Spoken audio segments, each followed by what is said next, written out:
अस्सलामुअलैकुम। पेशे खिदमत है नई कहानी सीरीज़ अनोशा की बीती। अनोशा कश्मीर में पहला हिस्सा। अनोशा टेक्सला के राजा अंबी का लड़का था, लेकिन उसने राजमहल की बजाय एक जोगी सारंग बाबा के ज़ेरे साया परवरिश पाई। सारंग बाबा ने अपनी करामत से उसे फूके फितरत इंसान बना दिया। अनोशा बहते दरिया पर चल सकता था, बड़े से बड़े अजदे को काबू में कर सकता था, आग के दहकते हुए अलाव में से यूं गुजर जाता कि बाल तक बीका ना होता। दुनिया के जिस कोने में जाना चाहता पलक झपकते में पहुंच जाता। इस कहानी में जहां आप खौफनाक सांपों और घने जंगलों में रहने वाले जोगियों और साधुओं के अकल को चकरा देने वाले वाक़यात सुनेंगे, वहां आज से 2000 साल पहले के पाक व हिंद की तारीख भी फिल्म की तरह आपके जहन के पर्दे पर घूम जाएगी और आप उस ज़माने के लोगों के सामने चलता फिरता महसूस करेंगे। मेरा नाम अनोशा है और मैं टेक्सला के राजा अंबी का बेटा हूँ। ये शहर मेरे परदादा राजा तक्षक का बसाया हुआ है। इसका असल नाम तक्षशाला था, जो बिगड़कर टेक्सला हो गया। दरिया सिंध और दरिया जेहलम का दरमियानी इलाका मेरे बाप की सल्तनत में शामिल था। मेरी माँ दरिया सिंध के पार उस इलाके की रहने वाली थी जहाँ गंदरू कौम कबीलों की सूरत में आबाद थी। मेरी माँ कंटक कबीले के सरदार की बेटी थी और मेरा मामू उस इलाके के सबसे बड़े शहर पशकलावती के मंदिर का पुरोहित था। उस मंदिर में नागों के नाग शीश नाग की बहुत बड़ी खास सोने की बनी हुई मूर्ति थी। मेरी माँ की बड़ी बहन की शादी कश्मीर के एक शख्स के साथ हुई थी, जो सांपों के राजा तक्षक नाग के मंदिर का पुरोहित था। ये मंदिर परवरपुर से कुछ फासले पर चक्कर की शक्ल के एक चश्मे के किनारे पर था। यहाँ हर साल जेठ के महीने की पूर्णमासी यानी पूरे चांद की रात को बड़ा भारी मेला लगा करता। दूर दूर से लोग आकर इस मेले में शरीक होते। मेरी पैदाइश पर कई दिन तक खुशियां मनाई गईं। 10वें रोज़ राजा ने दस्तूर के मुताबिक नजूमियों को हुक्म दिया कि वो मेरी किस्मत का हाल बताएं। नजूमी अपनी भारी भारी किताबें खोलकर बैठ गए और बड़ी देर तक हिसाब में लगे रहे। इसके बाद नजूमियों का सरदार उठा और राजा के हजूर आदाब बजा लाकर कहने लगा, मुबारक हो महाराज, राजकुमार किस्मत के बड़े ही धनी हैं। बड़े बड़े राजा उनके आगे सर झुकाएंगे और बड़े बड़े सूरमा उनके आगे कान पकड़ें और माथा रगड़ेंगे। लेकिन महाराज, क्या बात है? राजा ने बेचैन सा होकर कहा, तुमने अपनी बात पूरी नहीं की। बात यह है महाराज, नजूमियों के सरदार ने डरते डरते कहा, जहाँ तक हमने हिसाब किया है, राजपाट इस राजकुमार की किस्मत में नहीं है। राजकुमार पर शीशनाग और तक्षक नाग दोनों का साया है। दोनों उसे यहाँ नहीं रहने देंगे। क्या कहा? राजा की आंखें हैरानी से फैल गईं। हमारे राजकुमार को राजमहल में रहना नसीब नहीं होगा महाराज। वो राजमहल से दूर शीशनाग और तक्षक नाग के साए में परवरिश पाएगा। राजा का दिल बुझ सा गया। कुदरत ने उसे लड़का दिया तो था, लेकिन राजमहल में रहना और राजपाट संभालना उसके नसीब में न था।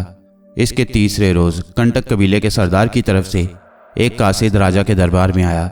सरदार सख्त बीमार था और उसने अपनी बेटी रानी को बुलाया था। राजा को फौरन नजूमियों की बात याद आ गई। उसके नज़दीक उनका कहा पत्थर की लकीर था। उसने फौरन मुझे और मेरी माँ को कासिद के साथ मेरे नाना के पास भिजवा दिया। कंटक कबीले का सरदार बहुत सख्त बीमार था। मेरी माँ के पहुँचने के चंद रोज़ बाद ही उसकी बड़ी बहन भी कश्मीर में आ गई। दोनों बहनों ने जी जान से अपने बाप की खिदमत की, लेकिन तकदीर के लिखे को कौन मिटा सकता है। कोई 1.5 साल तक बिस्तर से लगा रहने के बाद आखिर सरदार ने इस दुनिया से कूच किया। उसके मरने के बाद मेरे मामू ने, जो पुष्कलावती में शीशनाग के मंदिर का पुरोहित था, कबीले की सरदारी भी संभाली। मेरी वालदा की बड़ी बहन के कोई औलाद ना थी, इसलिए वो जब तक कबीले में रही अपना सारा लाड प्यार और सारी ममता मुझ पर लुटाती रही। जब उसका शौहर, जो तक्षक नाग के मंदिर का पुरोहित था, उसे लेने आया तो जाने से पहले उसने मुझे सीने से लगाकर बहुत प्यार किया। प्यार करते हुए उसकी आंखों से 2 मोटे मोटे आंसू मेरे गालों पर गिरे थे। अपनी कम सीनी के बावजूद उन आंसुओं की गर्मी मुझे अब भी याद है। इसके बाद मेरी माँ की वापसी की बारी थी, लेकिन मैं राजमहल से निकलकर शीशनाग के साए में आ चुका था और दोबारा राजमहल में जाना मेरी किस्मत में ना था। इस दौरान में राजा अंबी की तीसरी रानी एक लड़के को जन्म दे चुकी थी और नजूमियों के हिसाब के मुताबिक राजमहल में रहना और राजपाट संभालना उस लड़की की किस्मत में लिखा था। इस लड़के के पैदा होने के चंद रोज़ बाद राजा अंबी का एक कासिद हमारे पास आया। कबीले वालों का ख्याल था कि वो राजा की रानी और बच्चे को लेने के लिए आया है, लेकिन उनका ख्याल गलत निकला। राजा अंबी ने मेरी माँ को पैगाम भिजवाया था कि तुम जहाँ हो वहीं अपने बेटे के साथ शीशनाग के साए में रहो, यहाँ आने की ज़रूरत नहीं। अगर तुम वापस आओगी तो राजमहल के दरवाजे अपने लिए बंद पाओगी।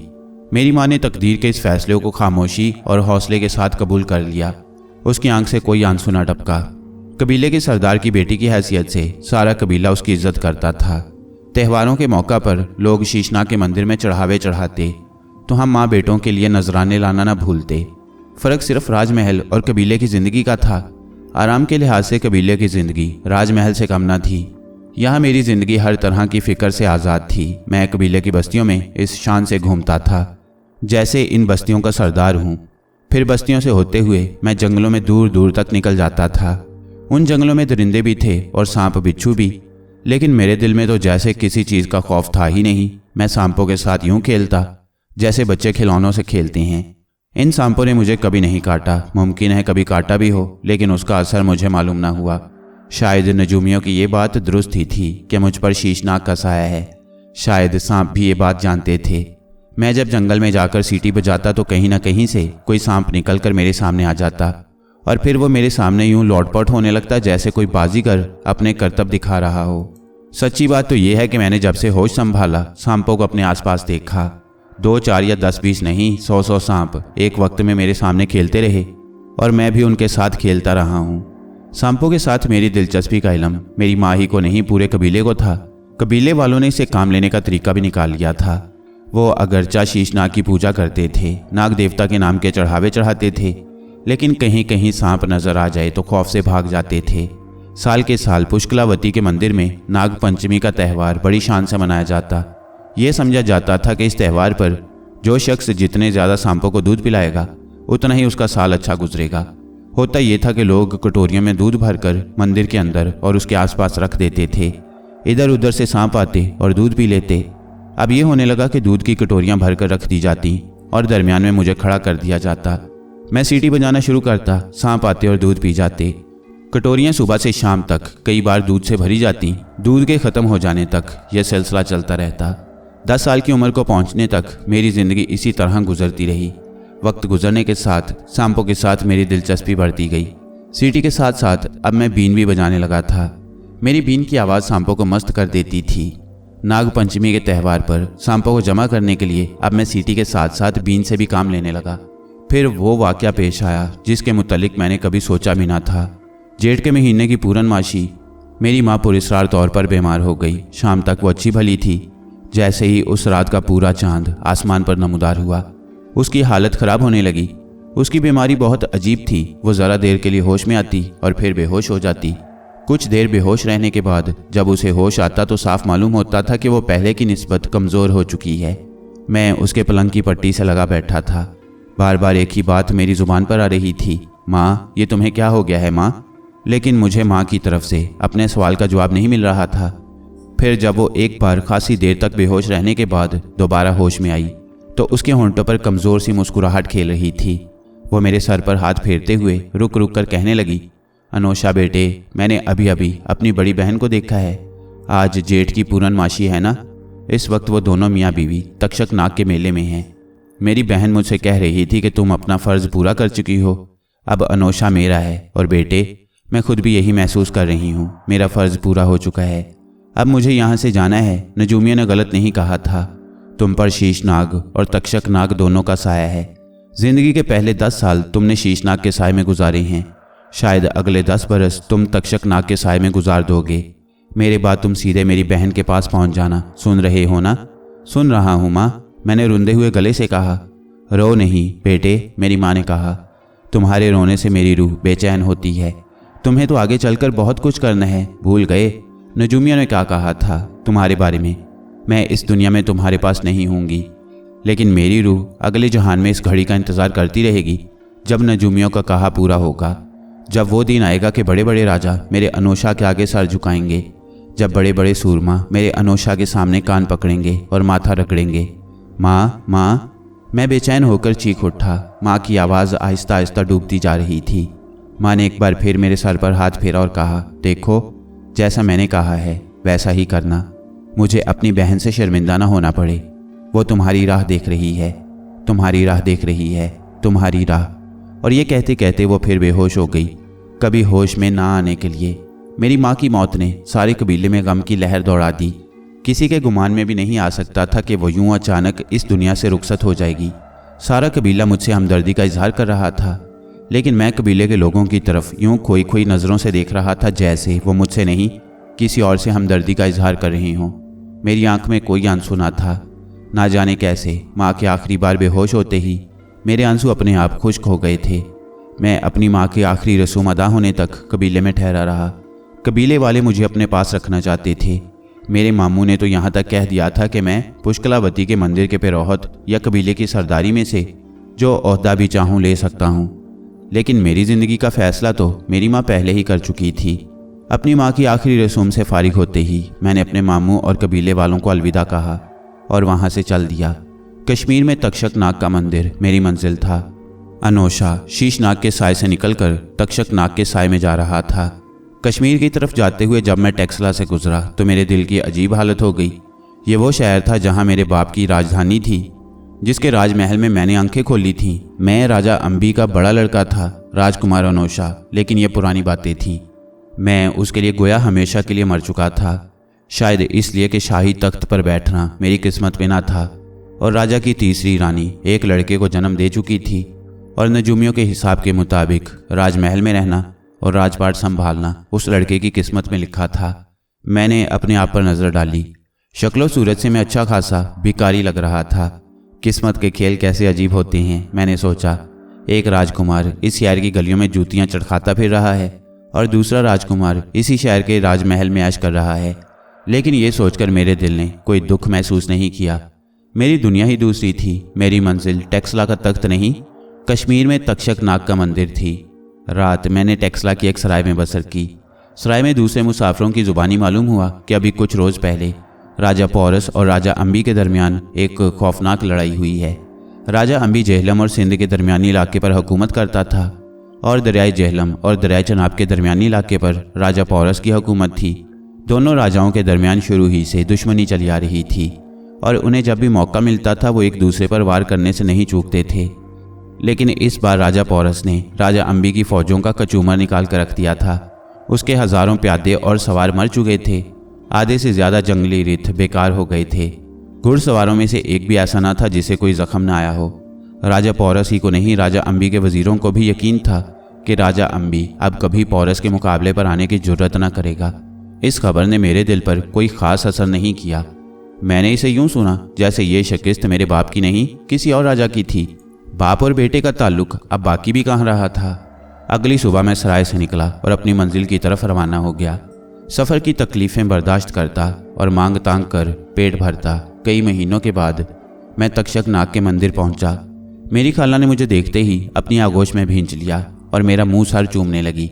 उसे मेरी माँ के मरने की बात मालूम थी, इसलिए कि जिस तरह मेरी माँ ने बेहोशी की हालत में अपनी बहन को देखा था उसी तरह मेरी खाला ने भी मेरी माँ को ख्वाब की हालत में देखा था और तब से वह दिन रात मेरी राह तक रही थी। फिर जब उसने मेरी ज़ुबानी सारे हालात सुने तो उसकी आंखों से सावन भादों की जड़ी लग गई।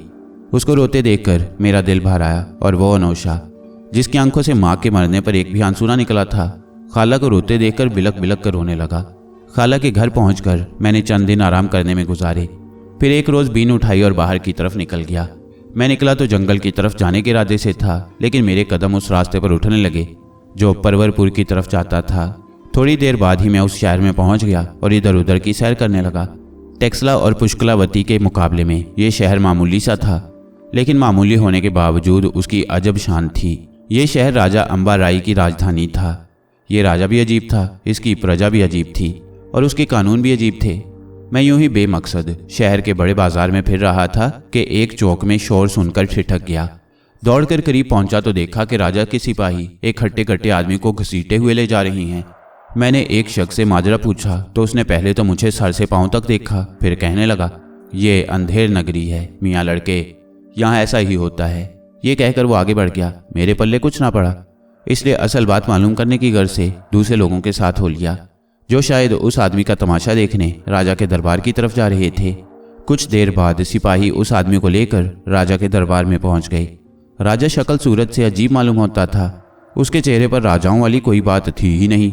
दरबार में उस आदमी के साथ जो कुछ हुआ उससे मुझे सारी बात मालूम हुई।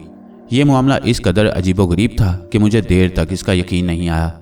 उस शख्स का नाम रामू था और वो एक जोगी सारंग बाबा का चेला था। कुछ अरसा पहले सारंग बाबा अपने उस चेले के साथ फिरते फिराते परवरपुर में आ निकले। उन्होंने शहर के किनारे एक बाग में डेरा डाला और अपने चेले रामू को शहर भेजा ताकि वो खाने पीने का कुछ सामान खरीद लाए। रामू शहर में गया, सामने ही उसे सब्जी की एक दुकान नजर आई। भाव पूछा तो हर तरकारी टके सेर। उसने कुछ तरकारी खरीदी और आगे बढ़ गया। जरा आगे एक हलवाई की दुकान थी, वहां भाव पूछा तो हर मिठाई टके सेर। वो खुश भी हुआ और हैरान भी। दुकानदार से कहने लगा, ये क्या बात है मियाँ कि उधर हर तरकारी टके सेर और यहाँ हर मिठाई टके सेर। दुकानदार ने हंसते हुए कहा, अरे मूर्ख, जानता नहीं तू कहाँ आया है? अंधेर नगरी, चौपट राजा, टके सेर भाजी, टके सेर खाजा। रामू ने और कुछ नहीं पूछा, खुश होकर ढेर सारी मिठाई खरीदी और वापिस हुआ। तरकारी और मिठाई सारंग बाबा के सामने जा रखी और कहने लगा, गुरुजी महाराज, ये तो बड़े मज़े की जगह है। 1 टका दो और सेर भर तरकारी ले लो, और 1 टका दो, सेर भर मिठाई ले लो। भाजी और खाजा दोनों टके सेर। क्या ठाठ है इस शहर के? रामू की बात सुनकर सारंग बाबा हैरान रह गए। बोले, क्या कहा तुमने? भाजी और खाजा दोनों टके सेर? हाँ महाराज, रामू ने कहा। मेरी माने तो हमेशा के लिए यहीं टिक जाएं। नहीं बेटे, सारंग बाबा ने कहा, ऐसी जगह जोगियों के लिए अच्छा ठिकाना साबित नहीं हो सकती जहाँ हर चीज़ एक ही भाव बिकती हो। हमें फौरन यहाँ से चल देना चाहिए, यहाँ रहना खतरे से खाली नहीं। नहीं बाबा जी, रामू ने कहा, इससे अच्छी जगह हमें कहाँ मिलेगी? 1 टका दो और जो जी चाहे पेट भर के खाओ, मैं तो यहीं रहूँगा। सारंग बाबा ने रामू को समझाने की कोशिश की, लेकिन रामू पर तो टके सेर भाजी, टके सेर खाजा का जादू चल गया था। उसने आगे जाने से इनकार कर दिया। चुनाचे उसको वहीं छोड़कर सारंग बाबा आगे चल दिए। सारंग बाबा के जाने के बाद रामू दिन भर शहर के बाजार में फिरता रहता। उसे जोगी समझकर लोग 2-4 टके हाथ पर रख देते और ये 2-4 टके उसके लिए काफ़ी होते। सुबह दोपहर शाम उसे हलवा और मिठाई खाने के सिवा और कोई काम ना था। जब वो सारंग बाबा के साथ इस शहर में आया था तो बहुत दुबला पतला था, लेकिन अब हलवा खाकर भैंसे की तरह मोटा ताज़ा हो गया था। उसके जिस्म पर चर्बी की तहें चढ़ती जा रही थीं। रामू दिन रात हलवा खाने की धुन में लगा हुआ था कि शहर में एक अजीब वाकया हुआ। 4 चोरों ने रात के वक्त एक मकान की पिछली दीवार में नकब लगाई। ये दीवार कच्ची थी। जब वो उस मकान के अंदर से सामान निकाल रहे थे तो दीवार गिर पड़ी और एक चोर उसके नीचे दबकर मर गया। चोरों ने सामान वहीं छोड़ा और अपने साथी की लाश ले जाकर राजा के महल के दरवाजे पर पहुंच गए। सुबह को राजा ने दरबार लगाया तो वो चोर फरियादी बनकर राजा के हजूर पेश हुए और तीनों एक साथ पुकारे, दुहाई है सरकार, हजूर के राज में हमारे साथ वो जुल्म हुआ है जो किसी के साथ ना हुआ होगा। हम मारे गए सरकार, तबाह हो गए, लुट गए। तुम्हारे साथ क्या जुल्म हुआ है, खोलकर बयान करो, हम तुम्हारे साथ पूरा पूरा इंसाफ करेंगे। राजा ने कहा, हजूर, माई बाप, हम चोर हैं। रात को मकानों में नकब लगाना और चोरी करना हमारा पेशा है। रात हमने एक मकान की पिछली दीवार में नकब लगाई, लेकिन मकान से सामान निकाल रहे थे कि दीवार गिर पड़ी और हमारा एक साथी उसके नीचे दबकर मर गया। दुहाई है सरकार, वाकई तुम लोगों के साथ बड़ा जुल्म हुआ है। राजा ने कहा, चौबदार आगे बढ़कर आदाब बजा लाया और बोला, हुक्म सरकार, उस मकान के मालिक को हाजिर किया जाए। चौबदार चंद सिपाहियों के साथ गया और मालिक के मकान को पकड़ लाया। राजा ने उसे देखते ही गुस्से से कहा, तूने अपने मकान की दीवार इतनी कमज़ोर क्यों बनाई कि चोरों का एक साथी उसके नीचे दबकर मर गया? बोल, जवाब दे। मालिक मकान ने हाथ बांधकर अर्ज किया, हजूर, माई बाप, इसमें मेरी क्या खता है? दीवार मैंने अपने हाथ से तो नहीं बनाई, ये तो उस मिस्त्री का काम है जिसने मेरा मकान बनाया था। वही हजूर के सवाल का जवाब दे सकता है। अच्छा, राजा ने कहा। चौबदार फौरन आगे बढ़कर आदाब बजा लाया और बोला, हुक्म सरकार, उस मिस्त्री को हाजिर किया जाए। चौबदार फिर चंद सिपाहियों के साथ गया और मिस्त्री को पकड़ लाया। राजा ने उसे देखते ही गुस्से से कहा, तूने मकान की दीवार इतनी कमज़ोर क्यों बनाई कि चोरों का एक साथी उसके नीचे दबकर मर गया? बोल, जवाब दे। मिस्त्री ने हाथ बांधकर अर्ज किया, हजूर, माई बाप, इसमें मेरा क्या कसूर है? ये तो गारा तैयार करने वाले मजदूर का कसूर है। उसने गारा इतना नरम बना दिया था कि दीवार कमज़ोर रह गई। अच्छा, राजा ने यह सुनकर कहा। चौबदार फौरन आगे बढ़कर आदाब बजा लाया और बोला, हुक्म सरकार, उस गारा तैयार करने वाले मजदूर को हाजिर किया जाए। चौबदार फिर चंद सिपाहियों के साथ गया और उस मजदूर को पकड़ लाया। राजा ने उसे देखते ही गुस्से से कहा, तूने गारा इतना नरम क्यों बनाया था कि दीवार कमज़ोर रह गई और चोरों का एक साथी उसके नीचे दबकर मर गया? बोल, जवाब दे। मजदूर ने हाथ बांधकर अर्ज किया, हजूर, माई बाप, इसमें मेरी क्या खता है? ये तो उस सक्के का कसूर है जिसने गारे में ज़्यादा पानी डाल दिया था। अच्छा, राजा ने यह सुनकर कहा। चौबदार फौरन आगे बढ़कर आदाब बजा लाया और बोला, हुक्म सरकार, सक्के को हाजिर किया जाए। चौबदार फिर चंद सिपाहियों के साथ गया और सक्के को पकड़ लाया। राजा ने उसे देखते ही गुस्से से कहा, तूने गारे में इतना पानी क्यों डाल दिया था कि वो नरम रह गया और दीवार इतनी कमजोर बनी कि चोरों का एक साथी उसके नीचे दबकर मर गया। बोल, जवाब दे। सक्के ने हाथ बांधकर अर्ज किया, हजूर, माई बाप, इसमें मेरी कोई खता नहीं। मैं तो मशक से आहिस्ता आहिस्ता पानी डाल रहा था कि एक मस्त हाथी मेरे करीब से गुजरा। डर के मारे मश्क मेरे हाथ से छूट गई और सारा पानी नीचे जा गिरा। इसमें मेरा कोई कसूर नहीं, हाथी के महावत का कसूर है, जिसने अपने हाथी को काबू नहीं रखा। अच्छा, राजा ने यह सुनकर कहा, चौबदार फौरन आगे बढ़कर आदाब बजा लाया और बोला, हुक्म सरकार, महावत को हाजिर किया जाए। चौबदार फिर चंद सिपाहियों के साथ गया और महावत को पकड़ लाया। राजा ने उसे देखते ही गुस्से से कहा, तूने अपने हाथी को काबू में क्यों नहीं रखा कि उसके मस्त हो जाने की वजह से पानी की मशक सक्के के हाथ से छूट गई और गारा नरम हो गया और इस तरह से दीवार इतनी कमजोर बनी कि चोरों का एक साथी नीचे दबकर मर गया। बोल, जवाब दे। महावत ने हाथ बांधकर अर्ज की, हजूर, माई बाप, इसमें मेरी कोई खता नहीं है। मैं तो रोज हाथी को बाजार की सैर कराने निकलता हूँ और वो कभी मस्त नहीं हुआ। उस दिन मैं हाथी को बाजार की सैर करा रहा था कि एक नौजवान औरत पाँव में झांझने पहने हुए हाथी के पास से गुजरी। उसकी छन छन की आवाज़ से हाथी मस्त हो गया। मेरा कोई कसूर नहीं, कसूर उस औरत का है जो झांझने पहने हाथी के पास से गुजरी थी। अच्छा, राजा ने यह सुनकर कहा, चौबदार आगे बढ़कर आदाब बजा लाया और बोला, हुक्म सरकार, उस औरत को हाजिर किया जाए। चौबदार फिर चंद सिपाहियों के साथ गया और उस औरत को पकड़ लाया। राजा ने उसे देखते ही गुस्से से कहा, तू झांझने पहनकर हाथी के पास से क्यों गुजरी थी कि हाथी मस्त हो गया और डर के मारे सक्के के हाथ से मश्क छूट गई, सारा पानी नीचे जा गिरा, गारा नरम रह गया और इस तरह दीवार इतनी कमजोर बनी कि चोरों का एक साथी उसके नीचे दबकर मर गया। बोल, जवाब दे। औरत ने हाथ बांधकर अर्ज की, हजूर, माई बाप, इसमें मेरा क्या कसूर है? ये तो सुनार का कसूर है जिसने मुझे ऐसी छन छन करने वाली झांझनें बना कर दी हैं। अच्छा, राजा ने यह सुनकर कहा, चौबदार फौरन आगे बढ़कर आदाब बजा लाया और बोला, हुक्म सरकार, सुनार को हाजिर किया जाए। चौबदार फिर चंद सिपाहियों के साथ गया और सुनार को पकड़ लाया। राजा ने उसे देखते ही गुस्से से कहा, तूने इस औरत को ऐसी झांझनें क्यों बना कर दी थी कि उनकी छन छन से हाथी मस्त हो गया और डर के मारे सक्के के हाथ से पानी की मश्क छूट गई, सारा पानी नीचे गिर पड़ा, गारा नरम रह गया और इस तरह से दीवार इतनी कमजोर बनी कि चोरों का एक साथी उसके नीचे दबकर मर गया। बोल, जवाब दे। सोनार बेचारा दुबला पतला और मरियल सा आदमी था। राजा ने गुस्से भरे लहजे में बात की तो उसकी घिग्गी बंद गई। उसने हाथ जोड़कर कहा, हजूर, लेकिन इससे ज्यादा कोई बात उसके मुंह से निकल ही ना सकी। राजा गुस्से से गरजा, यही शख्स मुजरिम है, ले जाओ इसे और अभी फांसी दे दो। हम इंसाफ के मामले में जरा सी भी देर नहीं करना चाहते। सिपाहियों ने सुनार को पकड़ा और फांसी के तख्ते की तरफ ले गए, लेकिन जब उसके गले में फंदा डालने लगे तो मालूम हुआ कि वो उसके गले में ढीला रहता है। जाहिर है इस तरह सुनार को फांसी नहीं दी जा सकती थी। जल्लाद राजा की खिदमत में हाजिर हुआ और आदाब बजा लाकर बोला, सरकार, मुजरिम बहुत दुबला पतला और मरियल सा आदमी है, फांसी का फंदा उसके गले में पूरा नहीं आता। अच्छा, राजा ने कहा, तो ऐसा करो कि जिस शख्स के गले में ये फंदा पूरा आ जाए उसे फांसी दे दो फौरन। इस वक्त हम इंसाफ के मामले में जरा देर भी बर्दाश्त नहीं कर सकते। सिपाहियों ने सुनार को फांसी के तख्ते से उतार दिया और दरबार में जितने लोग इस मुकदमे का फैसला सुनने के लिए आए हुए थे उनमें से हर एक के गले में बारी बारी फंदा डालकर देखा। फंदा किसी के गले में भी पूरी तरह नहीं आता था, किसी की गर्दन में ढीला रहता था और किसी की गर्दन में आता ही नहीं था। सिपाहियों ने राजा की खिदमत में आदाब बजा लाकर कहा, सरकार, यहाँ एक आदमी भी ऐसा नहीं है जिसके गले में पूरी तरह आता हो। अच्छा, राजा ने कहा, तो शहर से किसी ऐसे आदमी को ढूंढ कर लाओ जिसके गले में फंदा पूरी तरह आता हो। जाओ, फौरन जाओ, हम इंसाफ के मामले में ज़रा भी देर नहीं करना चाहते। सिपाही फौरन शहर की तरफ चले गए और जो आदमी सामने आया फंदा उसके गले में डालकर देखते रहे। बदकिस्मती से रामू चौक की एक दुकान पर खड़ा हलवा खा रहा था कि सिपाही फंदा लिए हुए आ पहुंचे। उन्होंने फंदा उसके गले में डालकर देखा तो वो उसकी गर्दन में पूरा आ गया और सिपाही उसे खींचकर राजा के दरबार में ले गए। राजा के सिपाहियों ने बताया कि फंदा इसकी गर्दन में पूरा आ गया है, तो उसने कहा, ठीक है, इस शख्स को फौरन फांसी दे दी जाए। हम इंसाफ के मामले में जरा सी भी देर नहीं करना चाहते। हजूर, मेरा कसूर क्या है? रामू ने हाथ जोड़कर कहा, तुम्हारा कसूर ये सब लोग जानते हैं, सारा शहर जानता है। रात चोरों ने एक मकान में नकब लगाई थी, उसकी दीवार इतनी कमजोर थी कि वो गिर पड़ी और चोरों का एक साथी उसके नीचे दबकर मर गया। चोर इंसाफ के लिए हमारे दरबार में आए।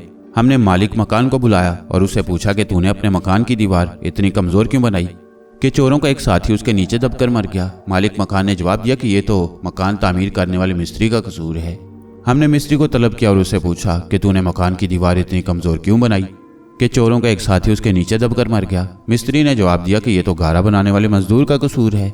उसने गारा इतना नरम बनाया कि दीवार कमज़ोर रह गई। हमने मजदूर को तलब किया और उससे पूछा तो उसने जवाब दिया कि ये उस महावत का कसूर है जिसका हाथी मस्त होकर मेरे करीब से गुजरा था और मारे घबराहट के मश्क मेरे हाथ से छूट गई और उसका सारा पानी गारे में जा गिरा।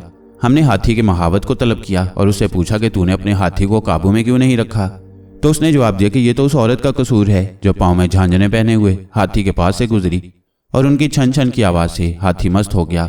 हमने उस औरत को तलब किया और उससे पूछा कि तू झांझने पहनकर हाथी के पास से क्यों गुजरी थी, तो उसने जवाब दिया कि यह तो सुनार का कसूर है जिसने मुझे ऐसी झांझने मना कर दी हैं। हमने सुनार को तलब किया और उससे पूछा कि तूने इस औरत को ऐसी झांझने मनाकर क्यों दी कि उनके छन छन से हाथी मस्त हो गया, तो वो हमारे सवाल का जवाब न दे सका और हमने हुक्म दिया कि उसको उसी वक्त फांसी दे दी जाए, इसलिए कि हम इंसाफ के मामले में ज़रा सी भी देर नहीं करना चाहते। लेकिन जब सिपाहियों ने सुनार को फांसी देने की कोशिश की तो मालूम हुआ कि फांसी का फंदा उसके गले में ढीला रहता है। सिपाहियों ने हमें ये बताया तो हमने हुक्म दिया कि दरबार में जो आदमी मौजूद हैं उनमें से जिस शख्स के गले में फंदा पूरा आए उसे फांसी दे दो। सिपाहियों ने दरबार में मौजूद तमाम लोगों के गले में बारी बारी फंदा डालकर देखा, लेकिन किसी के गले में भी पूरा ना आया। सिपाहियों ने हमें ये बात बताई तो हमने हुक्म दिया कि शहर से किसी ऐसे आदमी को ढूंढ लाओ जिसके गले में फंदा पूरी तरह आता हो, और सिपाहियों को सारे शहर में एक तुम ही ऐसे मिले हो जिसकी गर्दन में फंदा पूरा आता है, इसलिए हमारा हुक्म है कि इंसाफ के तकाजे के मुताबिक तुम्हें इसी वक्त फांसी दे दी जाए। हम इंसाफ के सिलसिले में ज़रा सी भी देर नहीं करना चाहते। राजा ने यह कहकर खामोशी इख्तियार की और दरबार में मौजूद लोगों की तरफ बड़ी शान से देखा। लोगों ने राजा के इंसाफ की दाद देते हुए जोर जोर से तालियां बजाईं।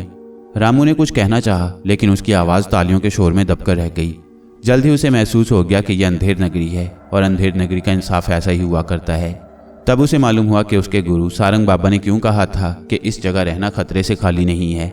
जब तालियों का शोर खत्म हुआ तो राजा ने दोबारा हुक्म दिया, इसे अभी हमारी आंखों के सामने फांसी दे दो। हम इंसाफ के सिलसिले में ज़रा सी भी देर नहीं करना चाहते। रामू ने हाथ जोड़ते हुए अर्ज की, महाराज मैं आपके इंसाफ और आपके हुक्म के आगे सर झुकाता हूँ, लेकिन मेरी एक दरख्वास्त है। कहो।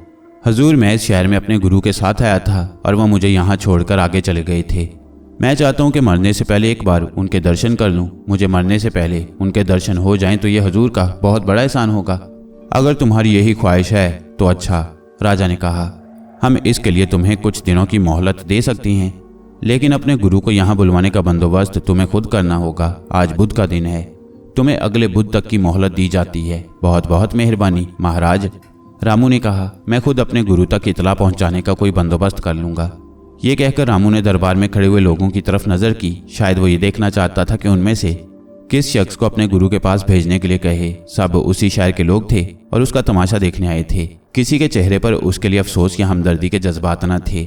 आखिर उसकी नज़रें एक एक चेहरे पर से होती हुई मेरे चेहरे पर आकर जम गईं। मेरे एक हाथ में बीन थी और मैं दूसरे लोगों से ज़रा हटकर दीवार से टेक लगाए खड़ा था।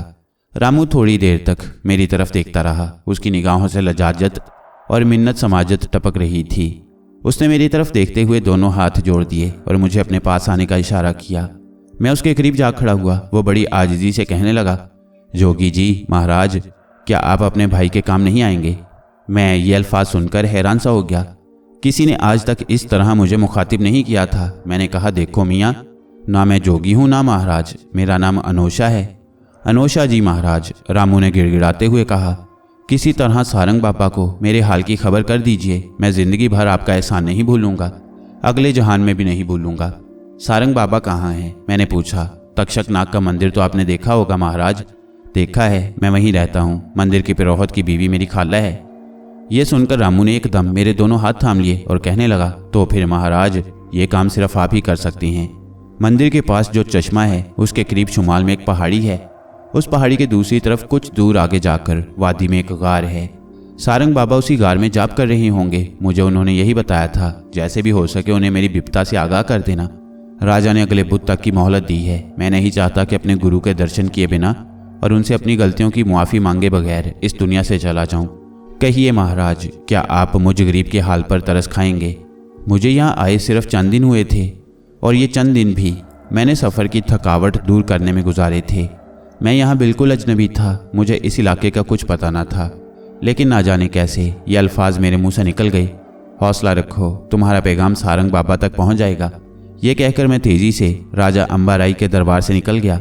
मंदिर की तरफ वापस जाते हुए वो अल्फाज बार बार मेरे जहन में गूंज रहे थे जो मैंने रामू से कहे थे। ना जाने क्यों मुझे बार बार यूं महसूस हो रहा था जैसे ये अल्फाज किसी गैबी ताकत ने मेरे मुंह से कहलवाए हैं। गैबी ताकत के मुतालिक मेरा एहसास शायद कुछ इतना शदीद ना था। वापस अपनी खाला के पास पहुंचकर मैंने जल्दी जल्दी खाना खाया और फिर खाला को कुछ बताए बगैर बाहर निकल गया। चश्मे पर पहुंचकर मैंने चारों तरफ नज़र डाली। उस तरफ शुमाल में वाकई एक पहाड़ी नज़र आ रही थी। मेरे कदम खुद ब खुद उसकी तरफ उठने लगे, लेकिन यूं लगता था जैसे मैं चल नहीं रहा बल्कि हवा में उड़ रहा हूं। पहाड़ी की चोटी तक का फासला किसी सूरत भी 8 कोस से कम ना था, लेकिन जब मैं चोटी पर पहुंचा तो थकावट का ज़रा सा भी एहसास ना था और ना मेरा सांस फूला था। यूं मालूम हो रहा था जैसे मैं 8 कोस नहीं महज 8-10 कदम चला हूं। अपनी इस हालत पर मुझे खुद हैरानी हो रही थी। पहाड़ी की चोटी पर पहुंचकर मैंने नीचे देखा। नीचे वादी का खूबसूरत मंजर था। इसी वादी के किसी गार में सारंग बाबा जाप कर रहे थे और मुझे उन्हें रामू का पैगाम पहुंचाना था।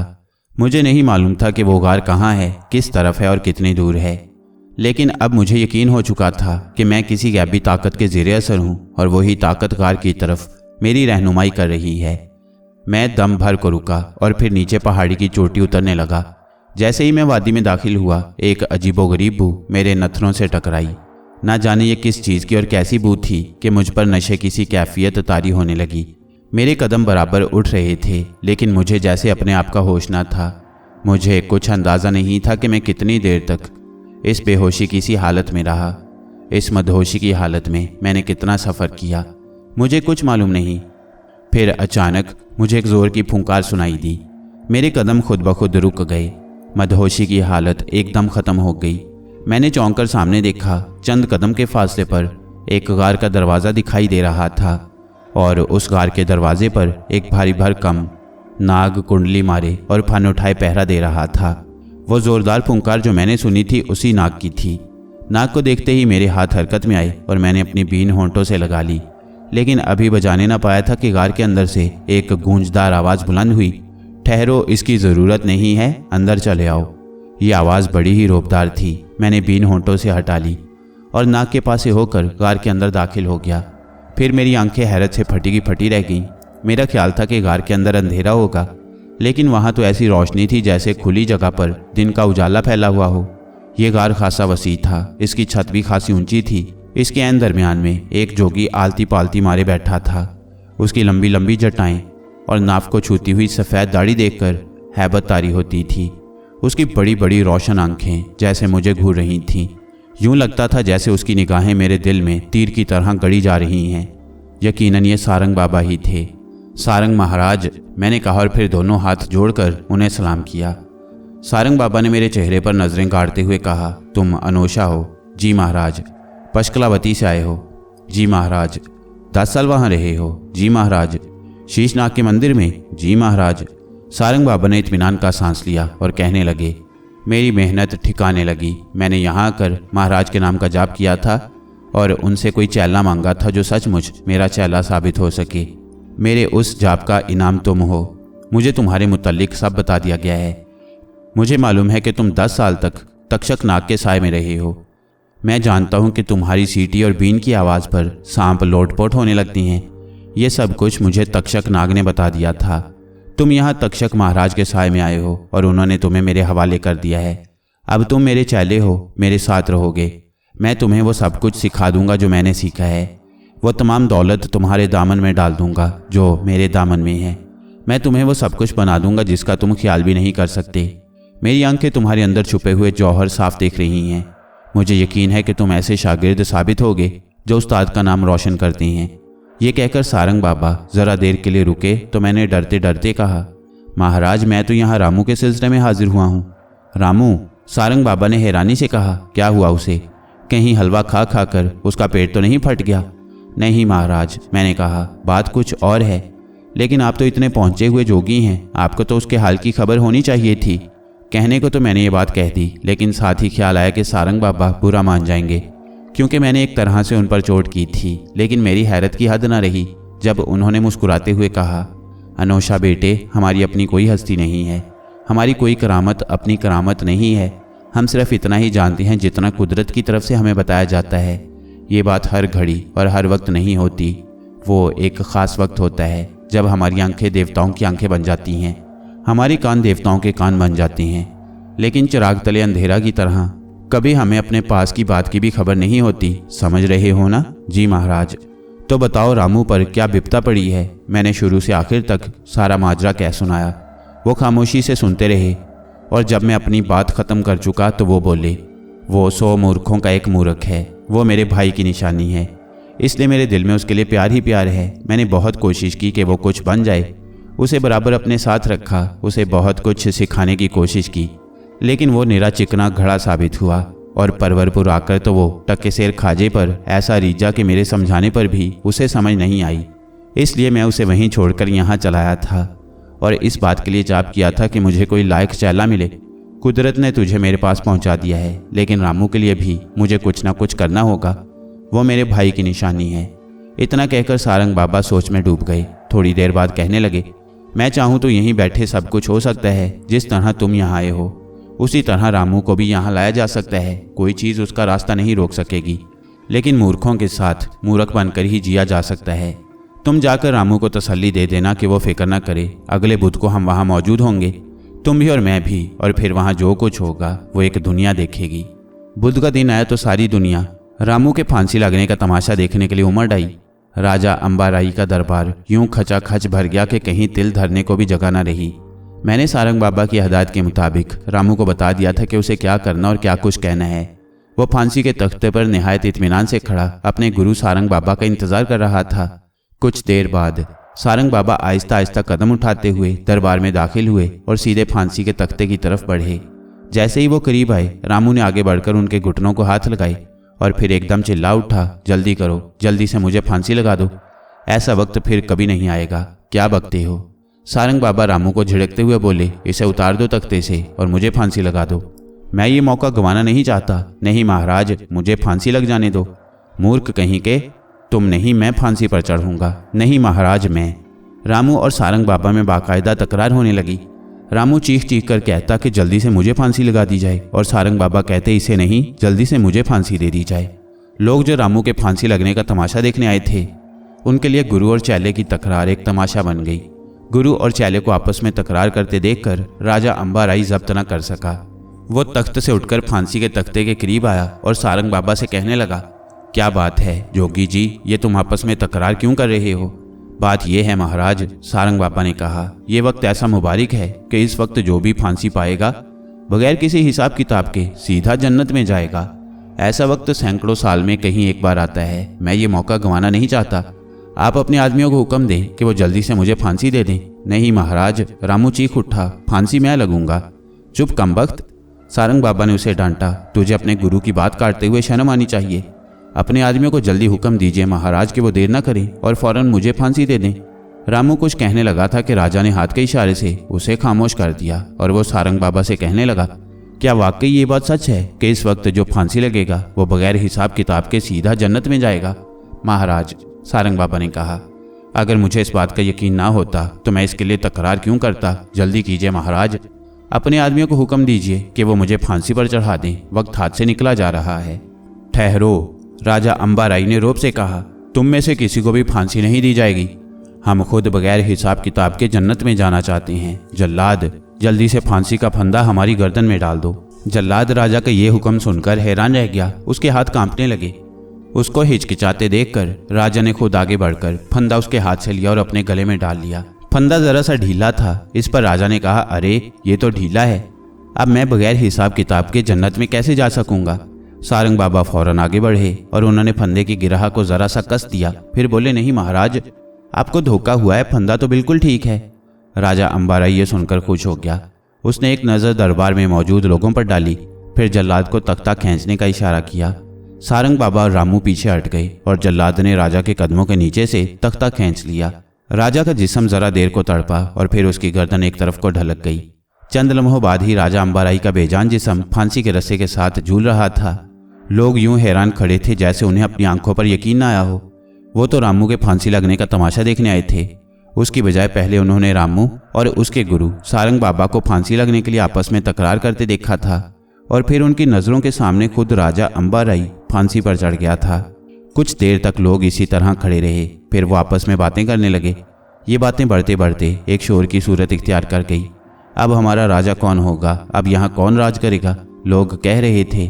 सारंग बाबा और रामू फांसी के तख्ते के पास ही खड़े थे। ना जाने क्या बात हुई कि सब लोगों ने उम्मीद भरी नज़रों से उनकी तरफ देखना शुरू कर दिया। फिर एक शख्स जो शक्ल सूरत से खासा इज्जतदार दिखाई देता था आगे बढ़ा।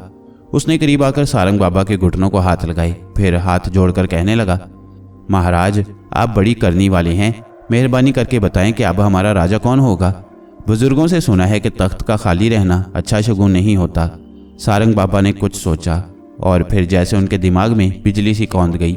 वो दरबार में खड़े हुए लोगों से बोले, ऐ परवरपुर के लोगों, सुनो और गौर से सुनो। राजा का तख्त खाली नहीं रहेगा। आज से मेरा रामू तुम्हारा राजा है। सारंग बाबा की ये बात सुनते ही लोग खुशी के नारे बुलंद करने लगे। जरा सी देर में रामू को जगमग जगमग करता शाही लिबास और कीमती हीरों वाला ताज पहनाकर तख्त पर बिठा दिया गया। परवरपुर के लोग झुक झुक कर उसके हजूर आदाब बजा लाने लगे। किस्मत के इस इनकलाब पर रामू खुश भी था और हैरान भी। वो रह रहकर ये सोचता कि कहीं ये सब कुछ ख्वाब तो नहीं है, लेकिन आखिर उसे यकीन करना ही पड़ा कि वो सचमुच परवरपुर का राजा बन गया है। रामू को राजा बनाकर सारंग बाबा बहुत खुश दिखाई दे रहे थे। रामू उनके भाई की निशानी था। वो उसे अपना लायक चेला बनाना चाहते थे, लेकिन इस कोशिश में वो कामयाब नहीं हो सके थे। अब किस्मत की मेहरबानी से उन्होंने रामू को अपने चेले की बजाय परवरपुर का राजा बना दिया था। मैं दरबार के कोने में खड़ा खामोशी से यह सारा तमाशा देख रहा था। रामू को तख्त पर बिठाने के बाद सारंग बाबा मुझे साथ लेकर वहां से चले जाना चाहते थे, लेकिन रामू ने सरार करके रोक लिया। राजा अंबाराई की आखिरी रस्में अदा होने तक हम वहीं ठहरे रहे और उसके बाद तक्षक नाग के मंदिर की तरफ चल दिए। मेरा ख्याल था कि सारंग बाबा मंदिर में जाएंगे तो मैं अपनी खाला से मिल लूँगा। मैंने उसे सारंग बाबा के बारे में सब कुछ बता दिया था। वो मुझे सारंग बाबा का चेला बनने से तो रोक नहीं सकती थी। वो क्या, मैं खुद भी अपने आप को इस बारे में बेबस पाता था, लेकिन वो अपनी मोहब्बत के हाथों मजबूर होकर ये ज़रूर चाहती थी कि कोई ऐसी सूरत निकल आए कि उसकी बहन की निशानी उसकी नज़रों के सामने रहे। लेकिन मेरा ख्याल सिर्फ ख्याल ही रहा। सारंग बाबा तक्षक नाग के मंदिर में जाने के बजाय उसके करीब चश्मे के पास से होते हुए उस पहाड़ी की तरफ बढ़ गए, जिसके दूसरी तरफ वादी में वो गार था जहाँ उन्होंने मेरे लिए जाप किया था। मैं उनके साथ खामोशी से यूं चल रहा था जैसे किसी ने मुझ पर जादू कर रखा हो। जब हम गार के नज़दीक पहुंचे तो शाम हो रही थी। गार के दरवाजे पर मैं ठिठक कर रुक गया। अब वो भारी भरकम नाग कहीं दिखाई नहीं दे रहा था जिसे मैंने पिछली मर्तबा गार के दरवाजे पर पहरा देते देखा था। वो नाग कहाँ है महाराज? सारंग बाबा हंसकर बोले, वो अब यहाँ नहीं है अनोशा बेटे, अपना काम पूरा करके चला गया। काम पूरा करके? मैं हैरान रह गया। हाँ बेटे, वो तक्षक महाराज का भेजा हुआ नाग था और उसका काम उस रोज़ तुम्हें इस गार तक पहुँचाना था। क्या तुम्हें वादी में दाखिल होते ही एक ख़ास किस्म की बू महसूस नहीं हुई थी? हुई थी महाराज, मैंने कहा। वो बू उसी नाग के जिस्म की थी, सारंग बाबा बोले। उसी बू ने तुम्हें इस गार तक पहुंचाया था। तुम पर तक्षक नाग का साया है ना, उन्होंने तुम्हें मुझ तक पहुंचाने के लिए यह बंदोबस्त किया था। अब तुम मेरे चेले हो, मेरे साथ रहोगे। ये कहते हुए सारंग बाबा ने मेरा हाथ थाम लिया और गार के अंदर दाखिल हो गए। अगला दिन मेरे लिए एक ऐसी ज़िंदगी का पैगाम लेकर आया जिसका मैंने कभी तसव्वुर भी नहीं किया था। मैं अब सारंग बाबा का चेला था और चेला भी ऐसा जिसकी खातिर उन्होंने तक्षक नाग का जाप किया था। इससे मेरी अहमियत जाहिर होती थी। तक्षक महाराज ने मुझे उनके सुपुर्द कर दिया था और इसी एहसास के तहत मैं उनके पीछे पीछे यूं चल रहा था जैसे कोई पालतू कुत्ता दुम हिलाता हुआ अपने मालिक के पीछे चलता है। गार से निकलकर हम दोपहर तक सफ़र करते रहे। दोपहर के वक्त हमने एक चश्मे के किनारे थोड़ी देर आराम किया। दरख्तों के फल और चश्मे का ठंडा मीठा पानी हमारी भूख प्यास बुझाने के लिए काफ़ी थे। थोड़ी देर आराम के बाद हमने दोबारा सफ़र शुरू किया और शाम होने के करीब एक बस्ती में जा पहुँचे। हम बस्ती में दाखिल हुए ही थे कि कुछ लोग घबराए घबराए हमारी तरफ आए। उनमें से एक ने आगे बढ़कर सारंग बाबा के पांव छुए और कहने लगा, महाराज आप ठीक वक्त पर आए हैं, जल्दी चलिए, हमारे मुखिया के बड़े लड़के की हालत सख्त ख़राब है, उसे सांप ने काट लिया है। सारंग बाबा कुछ कहे बगैर उनके साथ हो लिए। ज़रा देर बाद हम बस्ती के मुखिया की हवेली में दाखिल हो चुके थे। हवेली के सेन में एक चारपाई बिछी थी। उस पर एक नौजवान पड़ा बुरी तरह तड़प रहा था। लोग उसके गिर्द जमा थे और सबके चेहरे गम और फिक्र की तस्वीर बने हुए थे। उस नौजवान का बाप जो बस्ती का मुखिया था यूं दिल पर हाथ रखे बैठा था जैसे उसका दिल डूबा जा रहा है। सारंग बाबा ने इशारे से लोगों को एक तरफ हटा दिया और एक नज़र नौजवान पर डाली। उसकी पिंडली पर वो जगह देखी जहां सांप ने काटा था।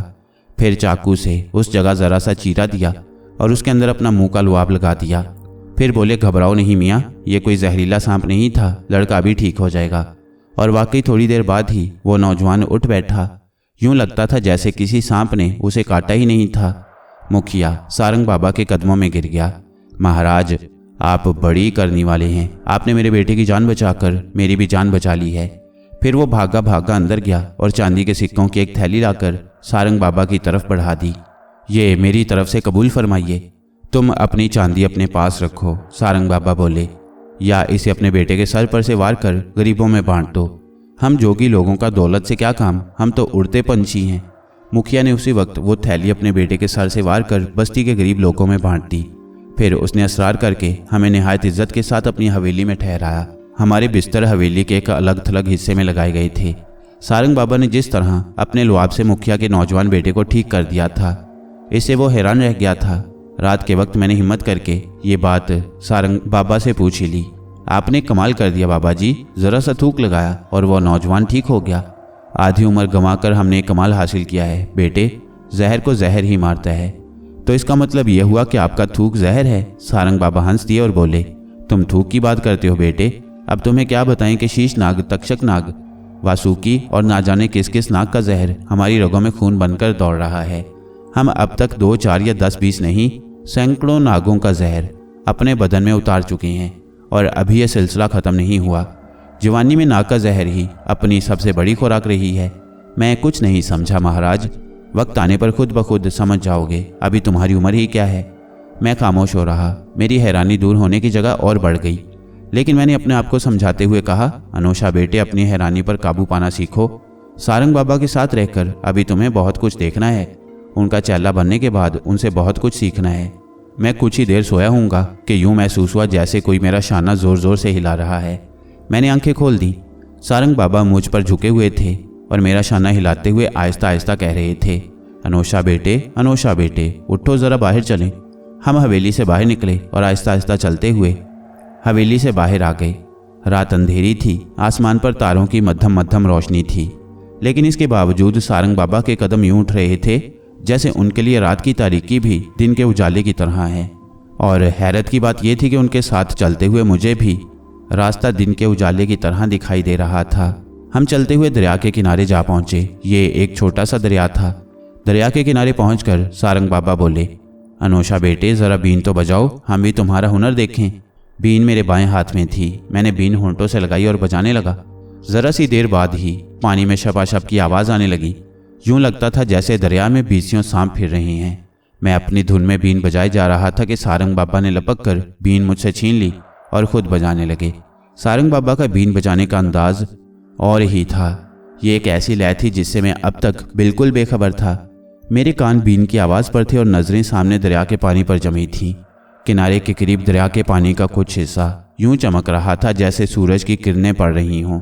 हालांकि उस वक्त आसमान पर सूरज के होने का सवाल ही नहीं था, मगर दरिया के पानी का कुछ हिस्सा एक दायरे की सूरत में बराबर चमक रहा था। रोशनी के उस दायरे में यूं नजर आता था जैसे हजारों सांप जमा हैं। फिर उनमें से एक सांप का फन ऊपर की तरफ उठा और उठता ही गया। कुछ देर बाद ये फन पानी से 3-4 हाथ यूं ऊंचा हो गया जैसे पानी में कोई बांस गाड़ दिया गया हो या किसी जादूगर ने हवा में रस्सा सीधा खड़ा कर दिया हो। फिर वो सांप आहिस्ता आहिस्ता हमारी तरफ बढ़ने लगा। इस हालत में भी उसका फन पानी से 3-4 हाथ ऊपर उठा हुआ था। ज़रा देर बाद वो हमारे बिल्कुल सामने आ गया। उसका फन सारंग बाबा के चेहरे के बिल्कुल करीब था। सारंग बाबा बीन बजा रहे थे। सांप का फन बीन की लय पर आहिस्ता आहिस्ता हिल रहा था, लेकिन इस हालत में भी उसका निचला धड़ बांस की तरह सीधा था और नहीं कहा जा सकता था कि अभी उसके जिस्म का कितना हिस्सा पानी के अंदर है। फिर सारंग बाबा ने अचानक बीन होंठों से हटाकर अपनी जुबान बाहर निकाल दी। सांप की जुबान बिजली के कौंदे की तरह लपकी और उसने सारंग बाबा की जुबान पर डस लिया। इसके साथ ही उसने जोर की फुंकार मारी। उस फुंकार में ऐसी गर्मी थी कि उसके असर से मुझे अपना बदन झुलसता हुआ महसूस हुआ। यूं लगा जैसे मैं किसी दहकती हुई भट्टी के सामने आ गया हूँ। ये गर्मी इतनी नाकाबिले बर्दाश्त थी कि मैं बेहोश हो गया। जब मुझे होश आया और मैंने आंखें खोलकर अपने इर्द गिर्द देखा तो हैरान रह गया। मैं मुखिया की हवेली में अपने बिस्तर पर था और मेरे करीब ही सारंग बाबा अपने बिस्तर पर लेटे हुए थे। बाहर दिन का उजाला फैला हुआ था। मैं सोचने लगा कि रात का माजरा एक हकीकत थी या मैंने कोई ख्वाब देखा है। दिन चढ़ा तो सारंग बाबा ने मुखिया से कहा, हम एक ज़रूरी काम से जंगल जा रहे हैं, कुछ जड़ी बूटियाँ लेनी हैं। हमारी वापसी तक 2 स्याह मुर्ग मंगवा रखना, हमें उनकी भी ज़रूरत होगी। दोनों मुर्ग बिल्कुल स्याह हों, उन पर कहीं भी सफ़ेद निशान ना हो। आप फिक्र ना करें महाराज, आपने मेरे बेटे की जान बचाई है, आपके लिए तो जान भी हाजिर है। सारंग बाबा मुझे साथ लेकर जंगल की तरफ चल दिए।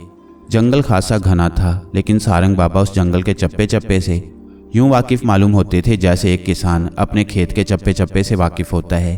दोपहर तक वो जंगल से मुख्तलिफ जड़ी बूटियाँ इकट्ठी करते रहे। जब दोपहर होने को आई तो उन्होंने एक नज़र जड़ी बूटियों को देखा, फिर इत्मीनान भरे अंदाज में कहने लगे, ये काम तो हो गया बेटे, आओ अब वापस चलें। इन अल्फाज के सिवा सारंग बाबा ने सुबह से अब तक मुझसे कुछ नहीं कहा था और मेरा जहन भी अगरचे रात के वाक़े के बारे में सोच रहा था, लेकिन अपने दिल की बात ज़ुबान पर लाने की हिम्मत ना हो रही थी। हवेली में वापस आकर सारंग बाबा ने तमाम जड़ी बूटियों को घोटा।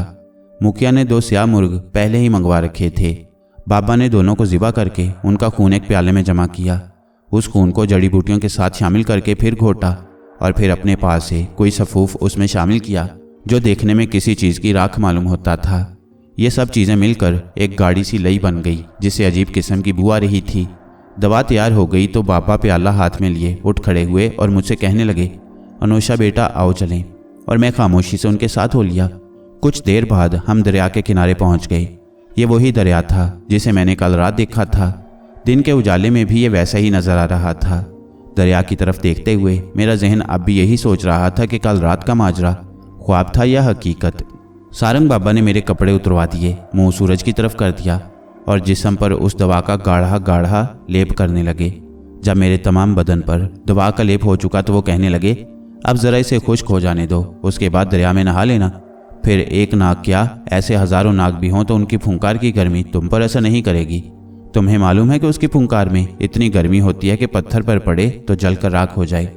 सारंग बाबा के इन अल्फाज से मुझे मालूम हुआ कि रात मैंने जो कुछ देखा वो ख्वाब नहीं हकीकत थी। सारंग बाबा ने वाकई उस नाग से अपनी ज़ुबान पर डसवाया था और इस तरह उसका जहर अपने जिस्म में दाखिल किया था। उन्हें तो कुछ नहीं हुआ था, लेकिन मैं उसकी फुंकार की गर्मी से ही बेहोश हो गया था। और अब सारंग बाबा मेरे जिस्म को ऐसा बनाने लगे थे कि उस पर एक नाग क्या ऐसे हज़ारों नागों की फुंकार का भी असर ना हो। मेरा दिल सारंग बाबा के लिए अकीदत और एहतराम के जज्बात से भर गया। अब ज़रा दौड़ भाग कर इसे जल्दी से खुश्क कर लो, सारंग बाबा ने कहा। मैं दरिया के किनारे दौड़ने लगा ताकि दवा का लेप जल्दी से खुश्क हो जाए। जब सारंग बाबा ने तसल्ली कर ली कि लेप बिल्कुल खुश्क हो गया है तो उन्होंने कहा, अब दरिया में उतर जाओ। तैरने की कोशिश बिल्कुल ना करना, बस पीठ के बल पड़े रहना। जैसे ही मैंने दरिया में छलांग लगाई मुझे यूं लगा जैसे मैं पानी में नहीं आग के दहकते हुए अलाव में कूद गया हूँ। सारा जिस्म अंगारों की तरह जल उठा। जी चाहा कि वापस छलांग लगाकर किनारे पर पहुंच जाऊं, लेकिन सारंग बाबा का हुक्म था और वो किनारे पर खड़े देख भी रहे थे। मैंने अपने होंठ सख्ती के साथ भींच लिए ताकि मुंह से चीख ना निकले और फिर पानी की सतह पर पीठ के बल पड़े रहने की कोशिश करने लगा। मेरे सारे बदन में सुइयां सी चुभ रही थी, लेकिन मैंने हाथ पांव को अपने काबू में रखा और पानी की सतह पर पीठ के बल पड़ा रहा। मेरी हालत जो थी सो थी। हैरानी की बात यह थी कि मैंने दरिया में जिस जगह छलांग लगाई थी तैरने की कोशिश ना करने के बावजूद अभी तक उसी जगह था। यूं लगता था जैसे मैं बहते हुए पानी में नहीं किसी जौहड़ या तालाब में हूं। शायद ये सारंग बाबा की तवज्जो का असर था, क्योंकि वो किनारे पर खड़े बराबर मुझ पर नजरें जमाए हुए थे और साथ साथ मुंह में कुछ बुड़बुड़ा भी रहे थे। आहिस्ता आहिस्ता गर्मी का एहसास कम होता गया और फिर बिल्कुल ख़त्म हो गया। अब मुझे यूं महसूस हो रहा था जैसे मैं किसी नरम और आरामदेह बिस्तर पर हूं। जब ठीक एक पहर दिन बाकी रह गया तो सारंग बाबा ने आवाज़ दी, अनोशा बेटे शाबाश, बहुत अच्छे। अब ज़रा अच्छी तरह मल कर अपना बदन साफ कर लो और फिर बाहर आ जाओ। सारंग बाबा का ये हुक्म सुनते ही मैंने पानी में गोता लगाया और खूब मल मल कर बदन साफ किया। जिस्म से इतना मैल उतरा कि मैं हैरान रह गया। मेरे जिस्म पर इतना मैल हो सकता है इसका मुझे गुमान भी ना था। लेकिन जब मैं दरिया से निकलकर किनारे पर आया तब मुझे पता चला कि जिसे मैं अपने जिस्म का मैल समझता था वो असल में मेरी खाल थी। जिस तरह सांप अपनी पुरानी केंचली उतार फेंकता है, उसी तरह सारंग बाबा ने मेरे जिस्म की पुरानी खाल अपनी दवा के जरिए उतार दी थी। और उसकी जगह अब नई खाल आ गई थी। सारंग बाबा ने मुझे एक ऊंची सी जगह पर इस तरह बिठा दिया कि सूरज के डूबने तक उसकी किरणें मुझ पर पड़ती रहीं। सूरज डूब गया तो सारंग बाबा के हुक्म पर मैंने दोबारा अपने कपड़े पहन लिए और हम वापस चल दिए। मेरा ख्याल था कि हम बस्ती की तरफ वापस जाएंगे, लेकिन सारंग बाबा ने जंगल का रुख किया। हम जंगल के अंदर घने दरख्तों के दरमियान एक खुली जगह पर जाकर रुक गए। वहाँ सारंग बाबा ने दरख्तों के पत्तों का बिस्तर बनाया और फिर मुझसे कहने लगे, अनोशा बेटे, अपने कपड़े उतार कर इन पत्तों पर लेट जाओ। देखना कैसे मज़े की नींद आती है। तुम्हारे बदन पर इनका जो असर होगा वो अलग रहा। आम के आम और गुठलियों के दाम। मैंने उसी वक्त सारंग बाबा के हुक्म की तामील की, कपड़े उतार कर एक तरफ डाल दिए और उन पत्तों पर लेट गया। पत्तों की खुशबू मानूस मालूम हो रही थी। ये बिल्कुल वैसी ही थी जैसी उस नाग के जिस्म से आ रही थी। जब मैं रामू का पैगाम देने के लिए सारंग बाबा से मिलने की खातिर वादी में दाखिल हुआ था, उस वक्त इस बू ने मुझे सारंग बाबा के गार तक पहुंचाया था और अब इसके असर की वजह से ये हुआ कि मैं उन पत्तों पर लेटते ही गहरी नींद की आगोश में पहुंच गया। ठीक आधी रात के वक्त सारंग बाबा ने मुझे जगा दिया। शायद वो खुद नहीं सोए थे और मेरे पास बैठे रहे थे। मुमकिन है कोई जाप भी करते रहे हों। मैं आंखें मलते हुए उठ बैठा तो वो बोले, चलो वक्त हो गया है। मैं उनके साथ हो लिया। कल की तरह रात आज भी बिल्कुल अंधेरी थी। सिर्फ आसमान पर तारों की मध्यम मध्यम रोशनी थी और इसके बावजूद सारंग बाबा के कदम यूं उठ रहे थे जैसे उनके लिए रात की तारीकी और दिन के उजाले में कोई फर्क नहीं। थोड़ी देर बाद हम दरिया के किनारे जा पहुंचे और सारंग बाबा के हुक्म पर मैंने बीन बजानी शुरू कर दी। फिर वही कुछ हुआ जो कल रात हुआ था। पानी में यूं शपाशप की आवाज़ें आने लगी जैसे दरिया में बीसियों सांप फिर रहे हों। अचानक सारंग बाबा ने मेरे हाथ से बीन झपट ली और खुद बजाने लगे। कल रात की तरह सारंग बाबा की लय का जादू भी उसी रंग में जाहिर हो रहा था। दरिया के पानी का कुछ हिस्सा दायरे की सूरत में चमकने लगा था और यूं नजर आता था जैसे उस दायरे में हजारों सांप जमा हैं। फिर उनमें से एक सांप का फन ऊपर की तरफ उठा और उठता ही चला गया। कुछ देर बाद ये फन पानी की सतह से 3 हाथ यूं ऊंचा हो गया जैसे पानी में कोई बांस गाड़ दिया गया हो। फिर वो सांप आहिस्ता आहिस्ता हमारी तरफ बढ़ने लगा। इस हालत में भी उसका फन पानी से 3 हाथ ऊपर उठा हुआ था। जरा सी देर बाद वो हमारे बिल्कुल सामने आ गया। उसका फन सारंग बाबा के चेहरे के करीब था और मैं भी सारंग बाबा के बिल्कुल पास ही खड़ा था। सारंग बाबा बीन बजा रहे थे और सांप का फन बीन की लय पर आहिस्ता आहिस्ता हिल रहा था। अचानक सारंग बाबा ने बीन अपने होंठों से हटा ली। इसके साथ ही सांप का फन तेजी से नीचे की तरफ आया और उसकी जुबान बिजली के कौंदे की तरह लपकी। लेकिन कल रात की तरह सारंग बाबा ने उससे अपनी जुबान को नहीं डसवाया, बल्कि वो कुछ किया जिसका मुझे गुमान भी ना हो सकता था। बीन होंठों से हटाते ही सारंग बाबा तेजी से पीछे हट गए। सांप का फन जो अपनी झोंक में आगे को झुक गया था मेरे बाएं हाथ से टकराया और मैंने उसे अपने दोनों हाथों की गिरफ्त में ले लिया। सांप ने तड़प कर अपना बाकी धड़ जमीन से निकाला और एक जोर की फुंकार मारकर मेरे जिस्म को अपने शिकंजे में कसने की कोशिश करने लगा। शाबाश बेटे, सारंग बाबा ने खुशी से नारा लगाया। अब इसे छोड़ना नहीं, इसकी गर्दन मजबूती से पकड़े रखो और एक नया तमाशा देखो। ये कहकर सारंग बाबा ने फिर बीन बजानी शुरू की। बीन की आवाज़ पर सांप का तड़पना कुदरती बात थी, लेकिन मैंने उसकी गर्दन को दोनों हाथों में मजबूती से पकड़ रखा था और उसने ऊपर से नीचे तक मेरे बदन को जकड़ा हुआ था। सारंग बाबा बराबर बीन बजा रहे थे और सांप एक तरफ तो अपनी गर्दन छुड़ाने की कोशिश कर रहा था और दूसरी तरफ अपने जिस्म के बल मेरे बदन के गिर्द इस तरह सख्त करता जा रहा था कि मुझे अपनी हड्डियां चिटकती महसूस हो रही थीं।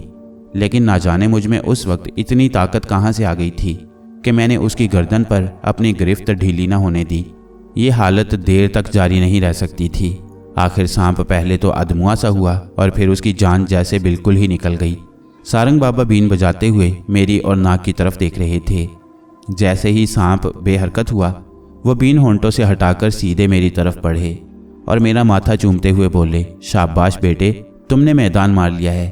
वो काम किया है जो बड़े बड़े सन्यासी सारी उम्र भी ना कर पाते।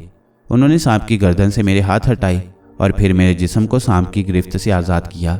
जिस्म सांप की गिरफ्त से आज़ाद हुआ तो मैं अपनी जगह से ज़रा पीछे हटा, लेकिन अभी एक कदम ही उठाया था कि अधमुआ सा होकर ज़मीन पर गिर पड़ा।